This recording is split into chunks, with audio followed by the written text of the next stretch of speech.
Awesome. Well, welcome to the show, Sonia. I claim you as one of my best friends, and I really, truly feel that. I really, truly feel we have been through a fucking lot together. A lot in such a short amount of time. How long? How long has it been? I would say 2.5, 3 years. 2.5 or 3 years. Is that it? That's it. What? That's it. 2.5 or 3 years. Mm-hmm. No way. Hold on. All right, so thank you so much, AGZA, American Green Zone Alliance, for being an awesome partner and sponsor to this podcast, Roots Down, a Regenerative AF podcast. Really respect the work that you guys do in creating a just transition from gasoline to electric in the landscaping industry. We not only appreciate you being a good partner of Roots Down, but we really appreciate you being a great partner to the earth and helping steward new behaviors that can lead us towards a good, clean energy transition, especially in the landscaping industry where we need it most. Thank you guys so much. We appreciate all the awesome partnership. So that goes, we're in 2024. I have to do backwards math. We're in 2024, almost 2025. So that means puts us back right during the pandemic. Did we meet during the pandemic? I think directly after. Directly after the pandemic. Mm-hmm. Not long after. Okay. So you didn't go to all those weird masked up events that we did where we're gardening outside and everyone's like, get away from me, 6 feet? No. No, but I knew about it, remember, because you plucked me from the libraries. And that's how I learned about Roots Down and what you were doing there. And I was part of watching those changes at the libraries. Amazing. Yeah, it's been a journey. Yeah. I'm bringing you on today to talk and to rant and to have a conversation about climate brats. Climate brats? I know. So what is a climate brat? Tell me what a climate brat is. I feel like it's people that actually are not wanting to move the needle forward on climate change. They'd rather just bitch about it. And there are also people that shame you a lot for how you want to live your life. Like people that, I don't know, like that have co-opted some people that have co-opted permaculture, and I don't know, I'm not just saying like just anybody, but I'm saying like I've been a victim of some climate brats and some climate shaming, and it frustrates me. I don't know if has this affected you? I mean, I think I am a climate brat. That's why I'm like, are you talking about me? Well, no. Okay, so you're affecting climate change, you're doing your part, right? But are you shaming other people for not doing enough? I used to. I stopped just because my perspective on life and how you should move is different. You're the wrong guest. Moving on. No, I'm not. Go ahead. Let's talk about climate brats. Okay. Because I think you're a climate brat. Listen. I've heard your rants. Okay. You have rants about leaf blowers, about I fucking hate permaculture snobs, about don't like them farmers and farms, about... Come on now. Yeah. I guess you're right. You're a climate brat, dude. Dude. Wait. Well, this is what I thought a climate brat was, right? Like my definition were younger people who, yes, are freaking out and very anxious about the environment and are guilting everybody about it. Yeah. And it is a term that was given to the younger generation from an older generation, is my understanding of it. I think it could be that. Okay. I don't want to put too many walls on it. I just want us to talk from the same place. Like we have to define our terms before we start wilding out. But you called me out, and I think you might be right. I think you might be right. I'm a little, but I've loosened up. So I used to, when we ran the farm, I used to be like, oh God, you're buying like processed cheese? Like, oh man, you're not getting your stuff from a regenerative farm? Literally. I'm like, oh my God, where are your tomatoes from? Full hippie mode, right? Yeah, no. And I was so judgmental, but I didn't realize like how hurtful that was. And I was keeping myself from the pleasures of life. I was keeping myself, this is pre-Nordstrom Rack. I would have never been caught dead. It's a pre-Nordstrom Rack. Pre-Nordstrom Rack era of Jamie Rosenthal. Right. No, it was. Well, you would have only thrifted, right? Well, it went from like Nordstrom to farmer, hippie Jamie back to Nordstrom Rack. Gotcha. You know, like when I was a fashion photographer, I had like a pair of, gotta look good. I had a pair of Pradas. I was so proud of them. I loved them. I spent way too much money on them. I wore My them precious. every day. Oh God. I kept them in a case. I like tucked them away. I dusted any dust off of them. And I loved them, I brought them to New York with me. Well, I used them on the farm. to keep the weed.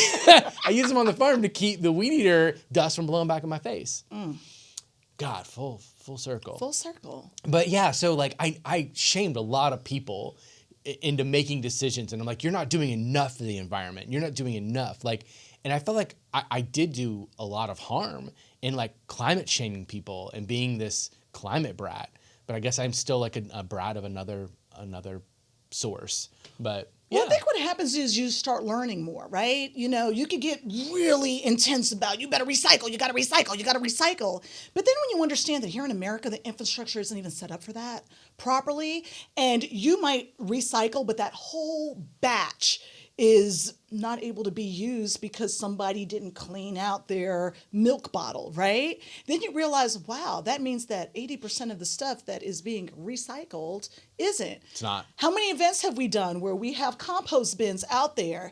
And when you look, and we're talking about it on the microphone, we're showing people what to do. We're providing all of the tools for them to dispose of their stuff properly. We have the right vendors. And then when you look in the actual receptacles, everything is off. They didn't put them in the right places, right? So yes, humanity's mind, there has to be a paradigm shift, and we could shame anybody for not doing the right thing, but even if they did the right thing, they're not supported by the manufacturers, the infrastructure, the way things are going.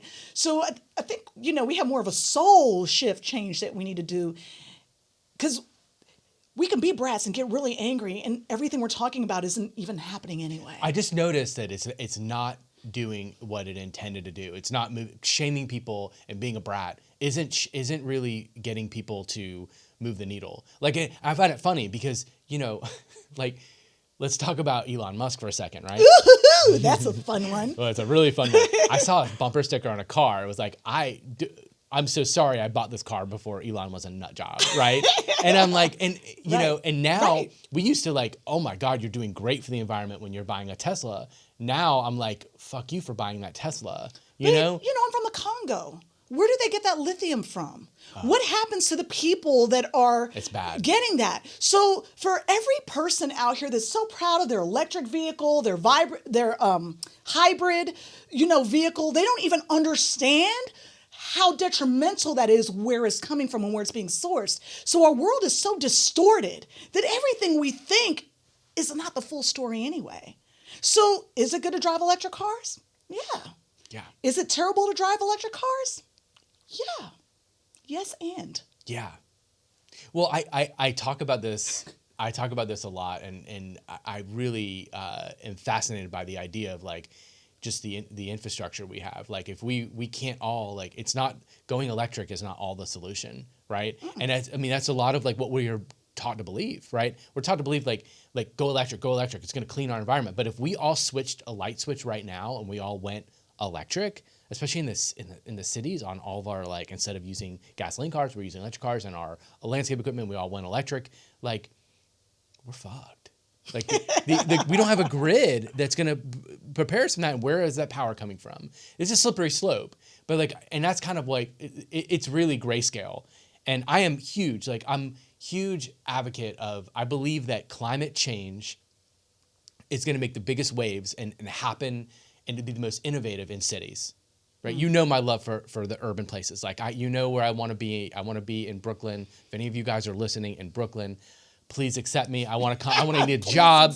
I need a job. I want to move. I want to move there. So where like my family's roots were from. I feel led. I feel like it's like my mecca is where I want to go. I'm just laughing because all my people are trying to get out. But anyway, yeah, they're getting out. Well, hey, get out. Leave some room for you. Leave some room for me. But I want to be able to say that I stomped the ground, you know, for a few years. But I believe that the innovation is going to happen in the cities. And that's really why, like, I felt like this podcast and everything I do, my whole brand is kind of like around this. I think because we have to innovate, I think we have to do less shaming and more innovating and more having more in-depth conversations about real things like this. It's not a leaf blower ban that's going to solve leaf blowers, right? It's not wagging your finger at your neighbor for doing that's going to solve any problems. It's right. I mean, I completely agree. At the end of the day, you know, look at what that did for religion. every single problem that we have with the wars and people not getting Yeah. along with each other is because of people shaming and guilting each other, not allowing them to live the life that they want to live. You have to do it my way. Meanwhile, your way isn't even all the way thought out and properly put together. So you're right. We can't do that. We need people to be excited for the possibilities in what we do have. We need people, if everyone was just grateful for what they had, they wouldn't be buying and consuming a whole bunch of stuff. They wouldn't dispose of something that's just a little bit off of what they want it to look like. They wouldn't, you know what I mean? It's like, be grateful with what you have and you will see how much there is. Yeah, shopping therapy, though, is a thing. Okay. Like, it feels so good to go get something new. Like, I bought new towels a few weeks ago, and I was like, damn. Okay, you have that privilege. Yeah. Yeah, it's You true. you have that privilege. That is not everybody's story. For a lot of people, that's anxiety invoking. For people who are very much into the environment, they're like, I don't know what to do. Thrifting now is just as expensive as going to Nordstrom Rack. Right? When I go buy it, can I trust that this is organic or that was properly sourced or wasn't put through a sweatshop? You know, like people who care about that are doing that. And then people who know about it and decide to shop on Shein, now they're feeling guilty. Like, well, this is what I can afford, but I'm getting it from China. And, you know, it's really cheap materials. Embedded with lead. And half of the stuff that I buy, I don't even use. I end up throwing away because, you know, Goodwill won't even accept it. Yeah. So it's confusing. Yeah, that's definitely a problem. We're distorted. We are distorted. I really wanted to have this session to kind of talk about, like, you know, my anxieties. I believe that majority of people that want to solve climate change, that want to make this a thing of the past, are more so, I would imagine, over 50 to 60 to 70%. I'm going to say like over 70% of people want to solve it. But there's only like 20% or less, I say even a lot less than that are beating the drum, that are like really like being very climate shamey, and they're like this their way or no way, right? And I think that we haven't provided real solutions for real people that are like me and you, right? Or people that we surround ourselves with. Like, and I do my share of it. I was eating lunch at, you know, the BOC, and like it pains me all the time. Like, first of all, the vendors we get lunch from, like, I know they're local, but then we get these. Not always. Not always. See, those the distortion. Then we get these styrofoam plates. And there's no receptacle in there at all to recycle or do anything. And that, or compost. Or that wouldn't matter, because you're right. Like, the system's broken. I laugh. Like, you know, no shame on City of Decatur. Like, I do love where I live, and I throw a lot of shade, right? But everything can be better. It's okay. Be those real. bins, those bins outside of my apartment or anywhere else, like, you look at them, like, it says recycle or landfill. Nobody gives a shit. Most people that walk by them just throw their shit in it. And I'm like, it makes me feel like, oh shit, well, why would I bother? You know? And I'm like looking at the number of the recyclable material, like, because I know only City of Decatur takes a certain amount of recyclables. Got jumbled my words there, but like, you know, so like I'm like looking at it, I'm like, oh fuck, I'll just throw it away, you know? And it is frustrating. Well, let me tell you something interesting that happened in World Planning Day. I don't think I shared this with you, but it was a lot of fun. So you're familiar with Commissioner Marita Davis Johnson? Of course. Of course. So she had food that she wanted to dispose of. She had food and a drink that she wanted to dispose of. And, you know, we had all the things. We had a compost bin, we had a recycling bin, we had a landfill bin. And she came to me seriously stressed out and was like, what do I do with this? Let me tell you how complicated it was. Oh, it was complicated. Let me tell you how complicated. We'll start with the beverage, right? It was a straw. Can you put the straw in the recycling bin? No, you cannot in DeKalb. You have to put that in the landfill bin because you can't use that straw. That's going to end up in a anything turtle's clean. eye. So you have to put that, right. Then the drink was a can, right? The can still had soda in it, but we still put it in the recycling. There was no place to like dump, you know, whatever. So we put it in the recycling, but there was soda in there, and those need to be washed out for DeKalb's infrastructure to work it. Then she had a styrofoam thing of food, but it was full of food inside, and the food was on top of a sheet of paper, and then there was plastic forks. So I'm like, the plastic forks and stuff cannot be recycled because they have food bits on it, has to go here. You have to take all this food off of the paper and put it, because it wasn't actual paper, it was like plasticky paper. I don't know if it could have been recycled. So we have to put that in the compost. Yeah. And then when I looked in the compost, I saw cans and all types of stuff in there. So I'm showing her this, but everyone else isn't doing it. And then we have to take the styrofoam and that paper and put in there. Why would that make her want to fight for a system that is that complicated and difficult to make things happen? And if we got vendors that are not using styrofoam, they probably are not local. Right. Do not have the capabilities to spend that kind of money on the type of containers that are more environmentally friendly. So times that by 1,000, Thank you. 10,000. That's what's happening, right? That's stressful. That's what's happening, and it's hard. Like I take my trash out of my thing and I take it to the chute and I drop it down, and there is this moment that it's like a mixed feeling. I'm telling you, like it's like a moment of like bye trash, and I watch it go down. Like I'll never see you again, you know, and it's a. There's a moment of like, oh God, I felt really good. And then there's like this moment of guilt. And I'm like, how is this sorted? Where's it going to go? Shit. Who's You're right. shores is it going to land on? We couldn't, if we couldn't do it effectively at World Planning Day with the DeKalb County Green New Deal, and how are we ever going to do it? Complex is doing it. And in my own home, where I am the matriarch, and everyone knows that I care about the environment, and that's where I've been the biggest climate brat, and I had to let it go. It's really difficult with just 7 people in a house, making sure that everybody is doing what they're supposed to do. And I used to get really mad. I'd open the trash and be like, does this look like this should go in the track or recycling? And get the whole family together, start yelling at them about, you know this is important. You know what's happening with our earth? And my kids are looking at me like, and I was like, I'm turning this into something it shouldn't be. Right. And they're going to hate anything that has to do with they're going to revolt in every way if I continue. Yeah. So instead, I think that you should be a climate brat to yourself. You need to go through your own journey of figuring out what's important to you and fighting for what fits for your lifestyle, because we are all different, going through different things and different mindsets, living in different communities that support it in different ways. People in Cali have always recycled. They understand what recycling is. Has it helped them? They're about to be in the ocean. Sorry. Do you hear what I'm saying? California. I should share a video, and I'll have to remind if it's sad, myself. I don't want to see it. If I'm saying no, it's like the California is like living its golden age. And they said like the people in the Renaissance didn't know they were living in the Renaissance, but like California is like, and it was a really compelling video. Just like gave me like chills, because it's like where else like. How they own the majority of the world's GDP, and just like like you can grow all the food in the valley for all the people in the world. Wow. Like, I mean, it's impressive. California is very impressive. But yeah, so it might be in the ocean one day because we can't get our shit straight. But I mean, they're suffering from climate change. They're suffering.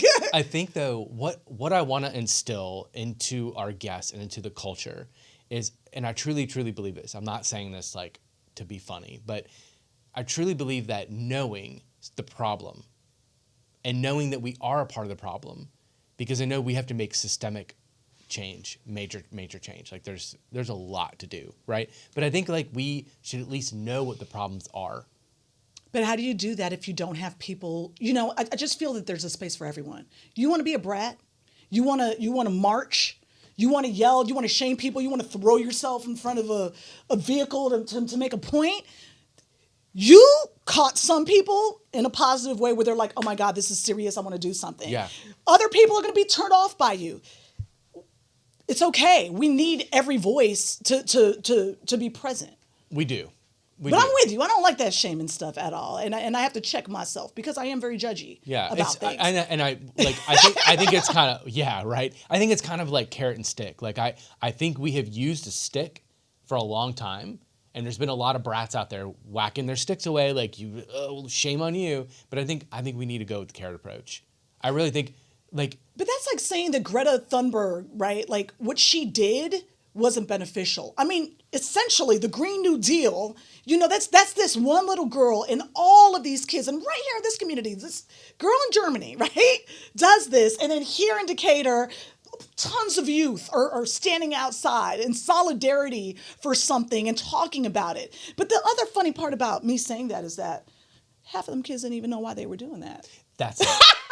But that's it. They got a text or they saw people walking in the hallways. They're like, all right, I'm going to follow you. And but they don't even know what it was about. And it fizzles out. So they're like, they get all excited, right? They want to get in the street. They want to roll out in the street and get in front of a tank and say, throw blood on them, whatever they want to do. But at that point, they're like, whoa, what else do I do?